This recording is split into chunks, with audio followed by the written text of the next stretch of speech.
Oi, eu sou a Nina e hoje eu vim contar quais foram as minhas leituras favoritas de 2024. Chegou o tão esperado dia, eu amo acompanhar esses vídeos e sei que vocês também ficam ansiosos. É uma maneira da gente compilar, né, tudo que a gente leu, refletir sobre as leituras e trazer aqui pra vocês as principais indicações. Tô até na beca, mais arrumadinha. Não sei se na câmera vai dar pra ver, mas tô mais arrumadinha que o normal. No entanto, muito calor, então vocês perdoem aí se eu já estiver com um pouco de oleosidade. Mas vamos lá, em 2024 eu li 39 livros, finalizei, né, 39 livros. Provavelmente foi o ano que eu menos li em número de livros dos últimos 8 anos, desde que eu tenho o canal. Ainda assim, eu sinto que não foi um ano em que eu li pouco ou que eu perdi o hábito, mas foi um ano em que aconteceu muita coisa, assim, foi um ano difícil pra mim, foi um ano mais pesado. Então tiveram momentos em que eu tive outros, né, priorizei outras coisas e acabei não lendo tanto. Ainda assim é um volume bem considerável, né, longe de mim dizer que li pouco, pelo contrário, né, tô trazendo aqui que eu sinto que eu fui consistente na leitura ao longo do ano, enfim. Mas vou trazer mais sobre isso no vídeo de metas, então já adianto que vamos ter metas literárias e eu venho contar pra vocês num vídeo, conversar um pouquinho mais sobre hábitos, enfim, coisas que eu quero pra minha leitura em 2025. Mas vamos lá, eu separei aqui 10 livros, lembrando, gente, que na internet a gente precisa sempre falar o óbvio, né, repetir o óbvio. Eu não categorizei usando nenhum critério objetivo, eu não trabalho com isso. Então aqui eu não estou avaliando de forma qualitativa, usando critérios específicos de literatura. Estou simplesmente elencando os livros com os quais eu tive a melhor experiência. Alguns deles acabam sendo por uma conexão mais emocional, outros deles acabam sendo por uma admiração mesmo mais, como eu posso dizer, racional. Alguns unem as duas coisas e aí acabam se tornando grandes favoritos, mas estão todos aqui nesse mesmo balaio. Dessa vez eu selecionei 10 livros, mas eu consegui ranquear. É uma coisa difícil, né? Eu já alterei um pouco a ordem desde que eu fiz a primeira vez, mas basicamente os primeiros são os primeiros, os últimos ali, né? Os que estão ali entre a 6ª e a 10ª colocação são os que ficam ali nessa área e os do meio que também tem algumas variações. Não são grandes mudanças de ranking e eu resolvi trazer de forma ranqueada mesmo. E também não foi um ano em que eu tive grandes favoritos da vida, assim, que transformaram totalmente a minha vida. Então eu espero que em 2025 eu tenha um pouco mais de chacoalhadas, mas tem muitas indicações muito boas por aqui.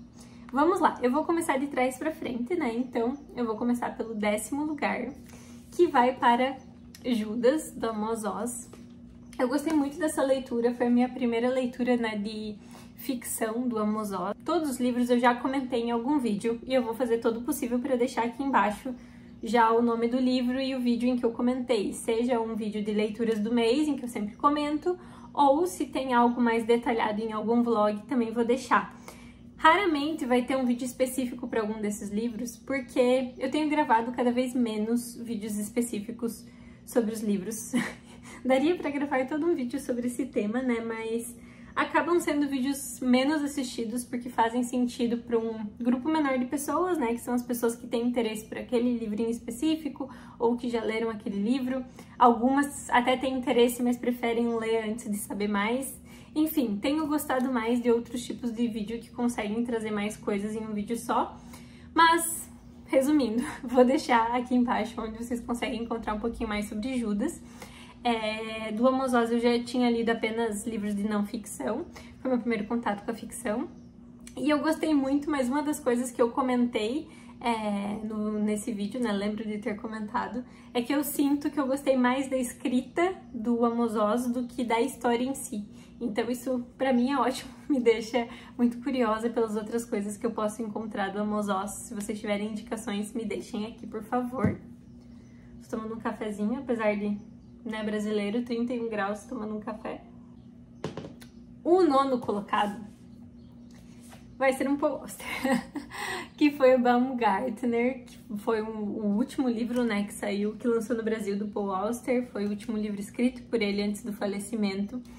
E eu também já comentei um pouquinho mais sobre esse livro aqui, eu gostei muito da leitura, é um livro bem curtinho.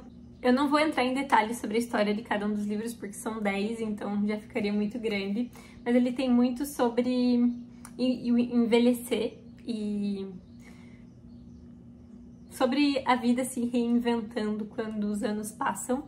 Sobre esse aqui eu já comentei um pouquinho mais também num outro vídeo em que eu faço indicações cruzadas, então vou deixar aqui embaixo para quem tiver interesse. E Paul Auster, né, gente?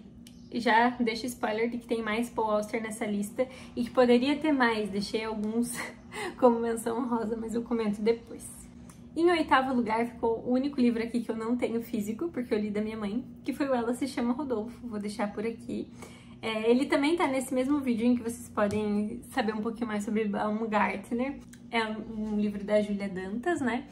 E ele mexeu comigo num aspecto mais emocional, assim. Foi um livro que eu senti um quentinho no coração no momento em que eu tava precisando disso. Então, sinto que foi a leitura certa no momento certo. É um livro que é mais leve, apesar de não ser bobo. Então, se você tá precisando de uma leitura mais assim, acho que para férias é uma ótima pedida. Fica aí a recomendação. Em 7º lugar, nós temos uma das primeiras leituras do ano, que foi o Alesse do Éden, do Steinbeck, esse calhamação. Esse livro aqui eu gostei muito, indico demais, tanto que ele está aqui. Eu não lembro se eu comentei mais especificamente sobre ele em algum outro vídeo, vou tentar resgatar para trazer aqui para vocês. Mas ele já vai começar, né? Ele tem essa premissa meio Caim e Abel, né? Vai ser a história de 2 irmãos, em que um deles tem, né, todos esses sentimentos de inveja e de rancor com relação ao outro e como que essas vidas vão se misturando. O Steinbeck é maravilhoso em construção de personagens, a gente tem personagens assim, muito bem construídos aqui, alguns dos meus personagens favoritos do ano estão nesse livro. Eu acho que eu comentei, na verdade, um pouquinho sobre ele na tag de 50%, vou deixar aqui. Mas ele está nessa colocação por quê? Porque As Vinhas da Ira colocou a régua lá em cima pra mim com relação a Steinbeck. Então, minha expectativa sobre esse aqui era muito alta. Eu adoro histórias de Caim e Abel, eu amo Caim do Saramago. Então, fui um pouco derrubada pelas expectativas. De longe, não é um livro ruim, tanto que ele está aqui figurando na minha lista em 7º lugar. Mas confesso que eu imaginava que ele teria ficado um pouco melhor colocado.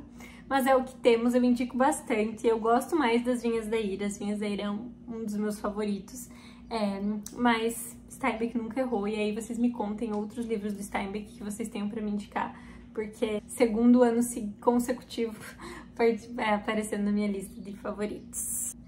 Em 6º lugar, temos um livro curtíssimo, totalmente do nada, que surgiu totalmente do nada na minha vida, que é As Avós, da Doris Lessing. Eu já comentei um pouquinho sobre esse livro aqui, no mesmo vídeo ali que eu falei de Baumgartner também, vou deixar aqui embaixo, né, o vídeo de indicações.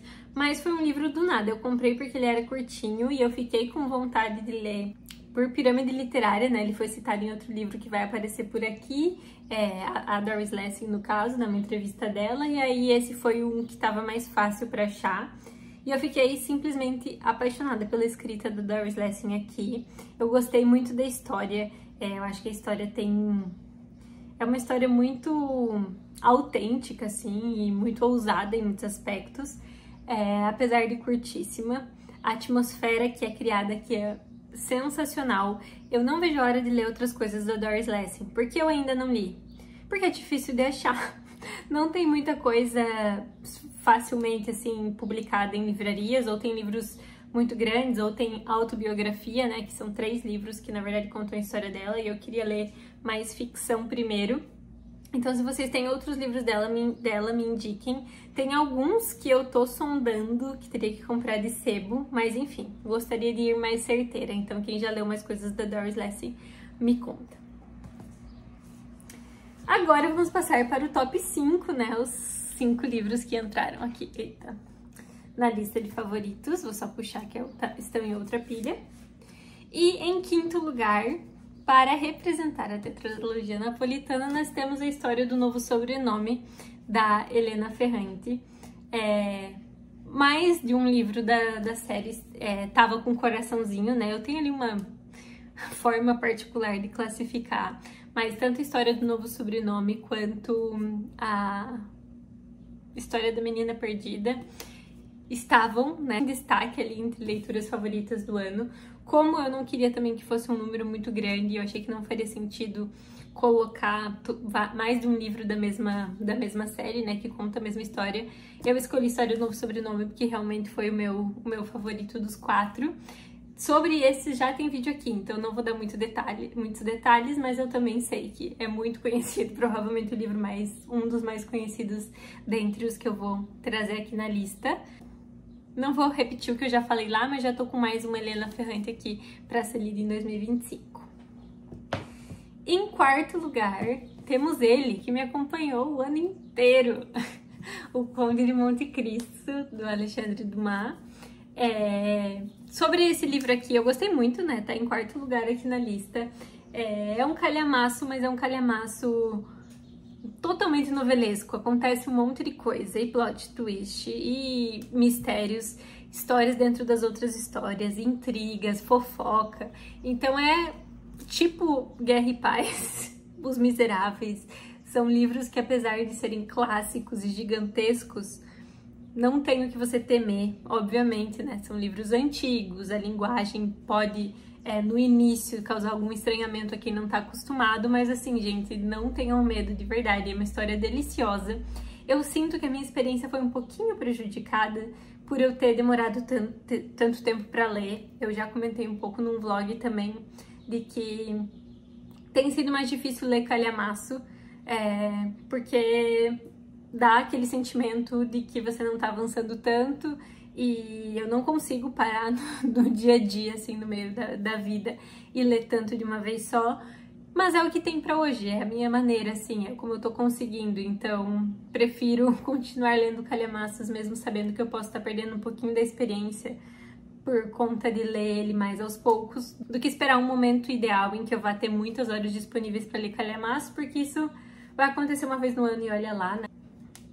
Então é isso, ficou em quarto lugar aqui, gostei muito, muito dessa leitura, fica a indicação e, como eu falei, eu acho que é um ótimo livro para iniciar clássicos, quem não é acostumado a ler, não fique com medo, que eu recomendo demais. Passando agora para o nosso top 3, em terceiro lugar, Os Perigos de Estar Lúcida, da Rosa Monteiro. Eu não tinha uma experiência tão positiva com a Rosa Monteiro porque eu tinha meus pontos, né, sobre a ridícula ideia de nunca mais te ver. Mas esse aqui eu fui totalmente pega ali pela pirâmide da Paloma, né? Assim como eu estou repetindo várias vezes, também já comentei em outro vídeo, então vou deixar ali para vocês darem uma olhadinha. É um livro que vai investigar e tratar sobre a conexão, né, entre essa falta de lucidez, entre questões inclusive psiquiátricas e artistas, em específico escritores, mas também pessoas que se destacam em outras artes, né, música, artes plásticas, enfim, e relacionando isso com a história da própria Rosa Monteiro. Daqui me surgiu, né, esse livro é uma grande pirâmide literária, porque daí daqui você fica com vontade de ler várias outras coisas. Ele cita inclusive a esposa do Paul Auster, né, a Ciri. Eu já tô com livros dela no meu carrinho, se alguém já leu alguma coisa dela, me indica.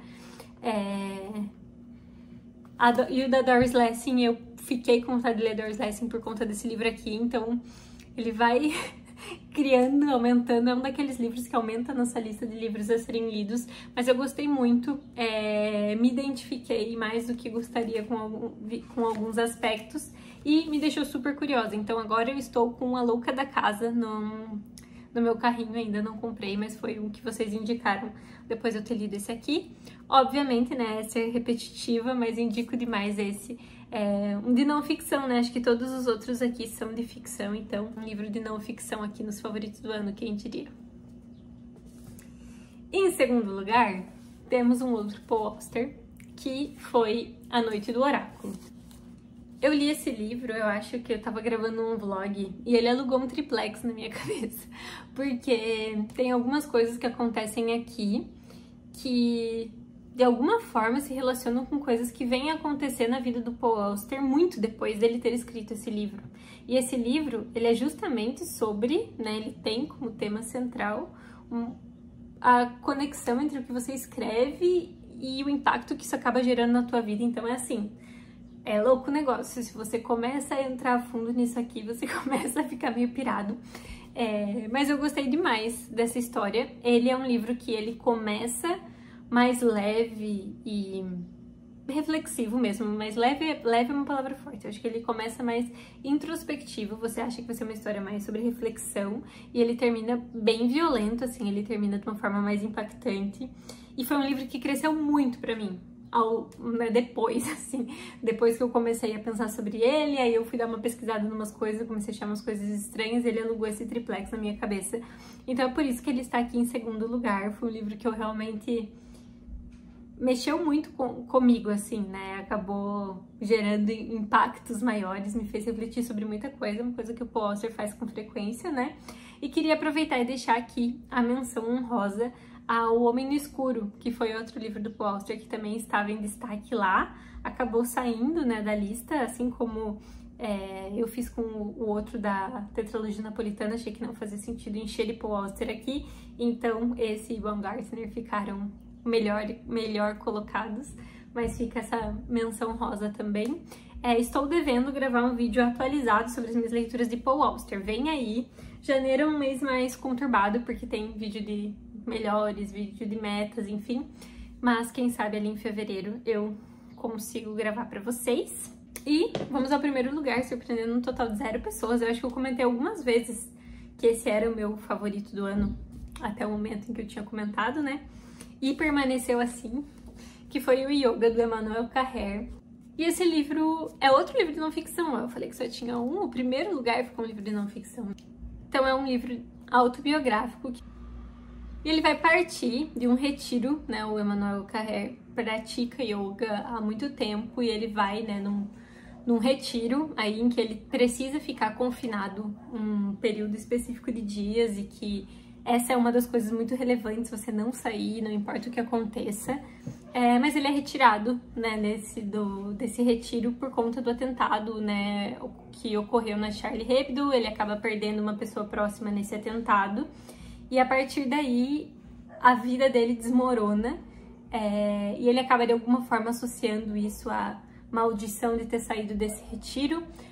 Ao mesmo tempo, as formas que ele encontra de tentar se recuperar, né, e de encontrar um sentido, acabam se relacionando a refugiados. Então, uma das coisas que eu gosto muito em Emmanuel Carrère, e aí já dando spoilers de que meu primeiro finalizado de 2025 já foi outro livro dele também, como as coisas são dúbias. Ele não faz questão nenhuma de defender um ponto de vista, pelo contrário, ele expõe as incertezas e expõe o quanto as coisas, às vezes, dependem muito do ponto de vista. E às vezes ninguém tá certo, às vezes todos os lados têm seus problemas. E ele é muito vulnerável, assim. Nesse livro ele expõe muito dores e coisas do tipo. Eu já tô misturando com coisas que eu quero falar do outro livro, então não vou misturar. Mas enfim, gostei muito, me fez buscar outra leitura dele que eu já fiz e foi o meu favorito do ano. Realmente me deixou refletindo muito sobre as coisas, ao mesmo tempo muito curiosa pela escrita do Emmanuel Carrère. Eu não li nenhum livro dele ainda que não seja autobiográfico, então vocês me contem aqui também quem tem outras indicações de livros dele. E foram esses os meus favoritos do ano. Me contem aqui como foi o ano de leitura de vocês, quais foram os livros favoritos, ou pelo menos o livro favorito, o que vocês têm para me indicar com base nesses aqui, e a gente se vê no próximo vídeo.